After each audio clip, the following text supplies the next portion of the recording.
Bienvenue dans cette nouvelle vidéo où nous allons parler de paix intérieure.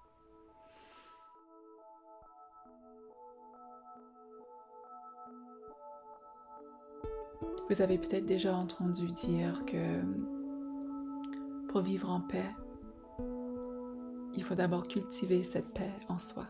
Aujourd'hui, je vais vous montrer comment le faire, comment nous pouvons calmer notre système nerveux, libérer la peur et choisir consciemment la paix, la joie, la stabilité et le calme. Parce qu'en effet, c'est notre choix.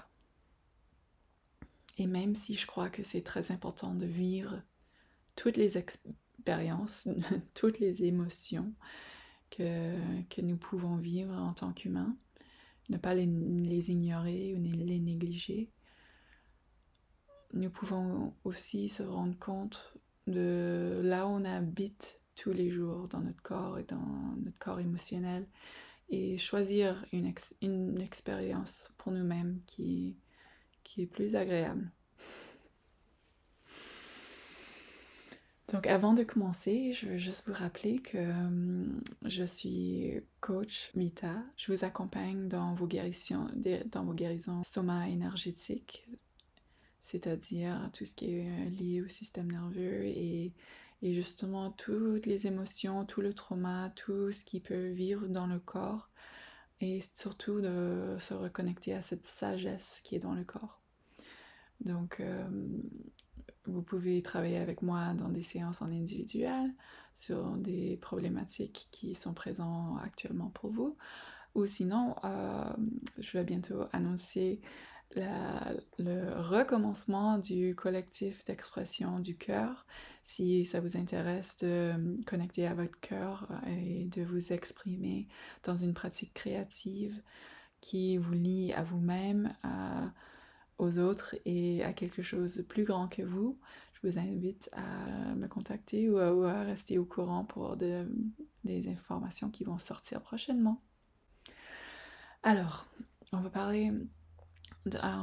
revenir au sujet et on va parler à propos de notre système nerveux et ses réactions. Je veux vous rappeler qu'en période de stress, notre système nerveux se met dans des états soit de fight ou flight, vous avez peut-être déjà entendu parler à propos de ça, c'est de se combattre ou de fuir, on peut même se figer. Ce sont des états qui existent pour nous protéger, mais ils peuvent se déclencher même sans qu'il y ait de réel danger. Et si on ne termine pas la réaction dans notre corps, ça peut rester à l'intérieur de nous. Et souvent, justement, dans nos pratiques somatiques et tout, on est en train de relâcher et finir des réponses par rapport au stress ou par rapport aux peurs qu'on n'a pas totalement évacuées de notre corps.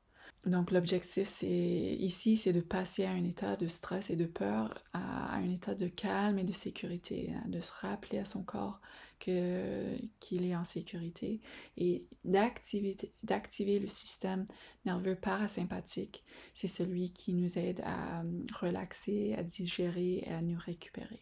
Donc quand on pense à la peur, déjà, pourquoi existe-t-elle? C'est une émotion normale, elle est même essentielle, comme toutes nos émotions.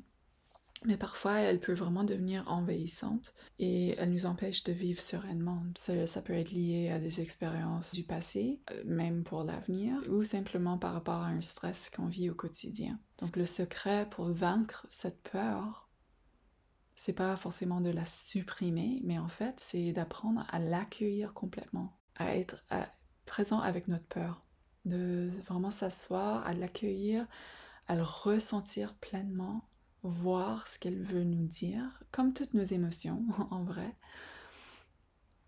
et comprendre ce qu'on ressent, et du coup, ensuite l'apaiser, aller plus loin.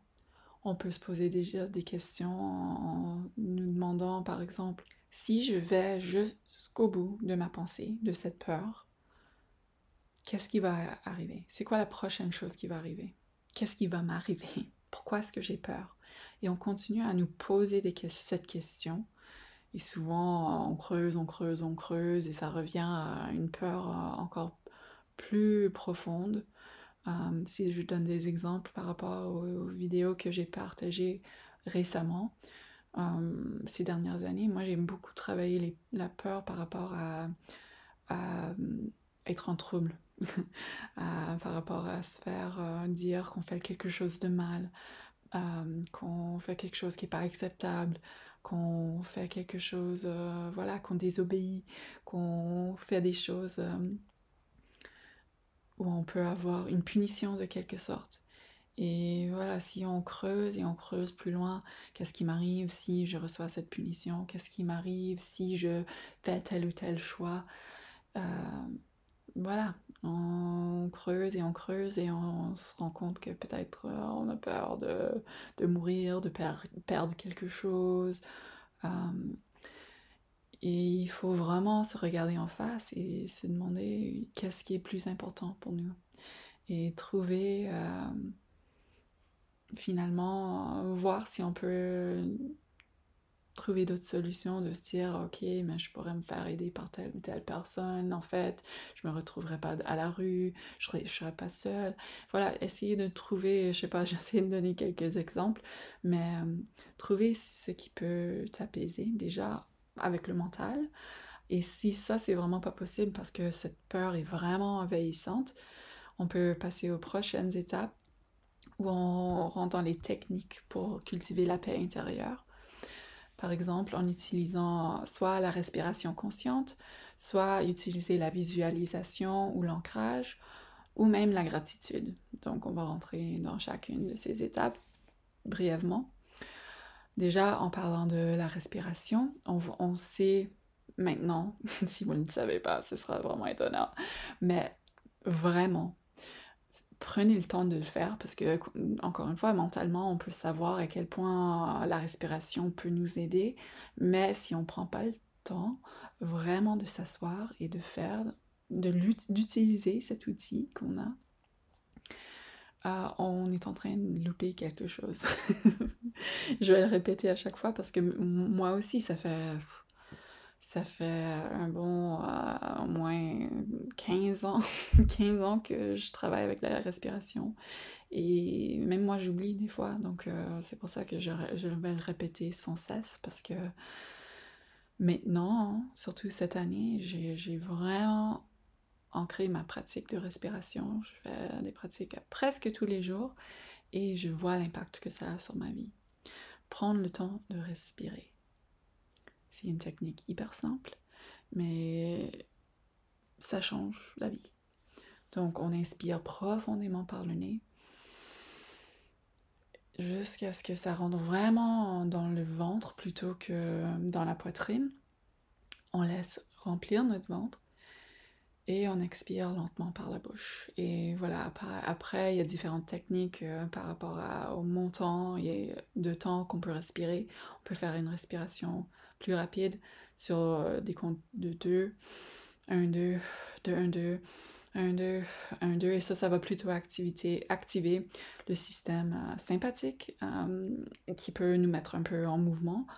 Mais si on veut se calmer et on veut activer le système parasympathique, c'est là qu'on veut se concentrer sur les expirations longues et plus lentes. Donc, par exemple, inspirer pour 4 et expirer pour 8, ça peut vraiment nous relaxer. On peut travailler avec la visualisation et l'ancrage. Donc, c'est une autre méthode pour apaiser l'esprit. On imagine qu'on est dans un endroit qui nous apaise. On peut mettre une méditation qui nous aide à faire ça. On peut le faire nous-mêmes. Mais encore une fois, vraiment prendre le temps pour se mettre dans cet état de visualiser, de pratiquer cette sensation dans le corps. De voir, en fait, utiliser les 5 sens, voir, peut-être essayer d'entendre, mettre une musique, quelque chose qui nous ancre vraiment dans cette sensation. Peut-être même essayer de nous souvenir de quelque chose qui nous a mis dans le calme ou en paix, un événement, un moment de notre vie ou un endroit précis qui nous ramène vraiment dans cet état et de pratiquer, d'ancrer ces sentiments dans le corps. Après, la gratitude, voilà, ça c'est une autre pratique, on entend souvent parler de ça, mais soit exprimer, écrire même penser, réfléchir à quelque chose pour lequel on ressent de la gratitude, c'est une pratique hyper puissante aussi. En fait, c'est vraiment un antidote naturel pour la peur. Je vais terminer par juste nous rappeler qu'on peut vraiment prendre conscience de nos choix émotionnels. Choisir la paix et la stabilité, c'est un acte de volonté. Cela signifie devenir conscient des pensées et des situations qui déclenchent le stress ou la peur et vraiment prendre le temps pour comprendre pour toi-même et pour choisir, faire différents choix dans ta vie pour pouvoir vivre plus de paix en soi, relâchant ces situations qui vous mettent dans ces états-là, si possible. Et sinon, revenir à notre pouvoir, de pouvoir vraiment ancrer cette stabilité en nous, peu importe ce qui arrive autour de nous. Donc, en effet, cultiver la paix, c'est vraiment un voyage. Plus vous pratiquez ces exercices quotidiennement, plus ils deviendront naturels en moments de stress ou quand la peur apparaît. Et ça va créer une réelle transformation. Commencez petit, chaque jour, juste quelques minutes pour respirer, vous ancrer, vraiment travailler avec les émotions qui sont présentes pour vous et prendre des actions concrètes pour créer du changement dans votre vie afin de pouvoir vivre autre chose. Donc merci d'avoir regardé cette vidéo jusqu'au bout. Si elle vous a inspiré, n'hésitez pas à la partager ou à laisser un commentaire. Et souvenez-vous que la paix intérieure, c'est un cadeau que vous avez le choix de vous donner à vous-même à tous les jours. Prenez soin de vous et à bientôt pour une nouvelle vidéo sur des pratiques de bien-être. Au revoir.